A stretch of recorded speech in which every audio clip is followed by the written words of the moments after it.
Dobrý den, dobrý odpoledne, já vás tady vítám všechny na dnešním bloku ZUŠek, který se jmenuje Mladé víno. Teď jako první uvidíte vystoupení dětí ze ZUŠ Symfonie, což je ZUŠka v Hluboké, s naším sborníkem a návodem, jak nechodit do divadla, abyste věděli, jak se teda máte chovat teď v tom divadle. Následně je to text, který jsme vytvořili společně, vytvořili jsme ho na hodinách, děti ho ilustrovali a vyhráli jsme s ním zlaté pásmo na soutěži v Jindřichově Hradci, na soutěži ZUŠek, takže jsme rádi, že vám ho tady takhle můžeme představit. A až skončí naše vystoupení, tak uvidíte ZUŠ Písek, tak prosím, ještě pokud můžete posečkat, tak tady posečkejte, bude to na 15 minutek a potom ještě na dalších 15 minutek, tak se na to moc těšíme. Tak jo, tak můžeme začít, to je nejvyšší.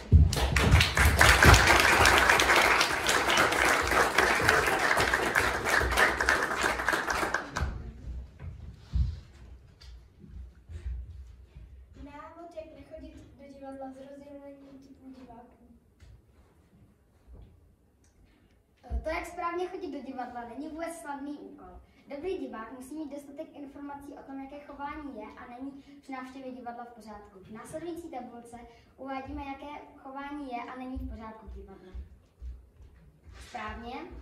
Ozdobit se, být potichu, krásně se ustrojit, Nadšeně tleskat. podat lístek ke kontrole, Dávat nohy na potější sedačku. Nevypnout si zvonění mobilních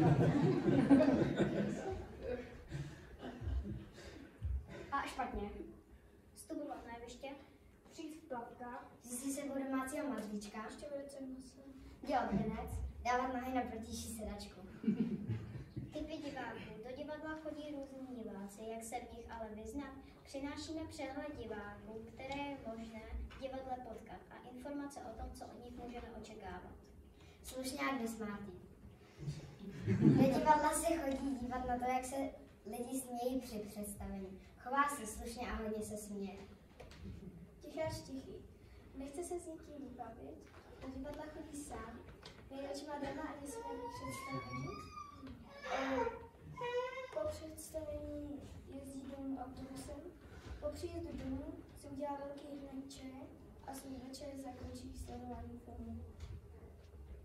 Pepa naštvaný. Má velkou pusu, aby si co nejhlasitěji mohl stěžovat. Do divadla chodí nedobrovolně a když se tam dostane, celou dobu uráží herce a všechny kolem něj a má pusu jako peklen.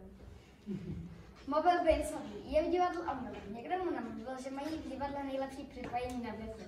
Po konci představení zůstává sedět na sedačce, protože si nepřijímá okolí. Nosí si sebou brambůrky a dělá kolem sebe binec. Klára Stylová je to herečka, obléká se tak, aby byla vždy originální. Její domácí mazlíček je slepice. Do divadla se chodí koukat na konkurenci a občas se ostatním hercům vysmívá. Neslušná neslušný, chová se hrozně. Když přijde do divadla, najde všenice dost, příkazy a zákazy a pak dělá pravý opak. Chodí na všechny představení a užívá se, že porušuje pravidla. Když teď známe typy diváků, kteří se v divadle vyskytují, měli bychom také upravit nabídku v divadelním baru.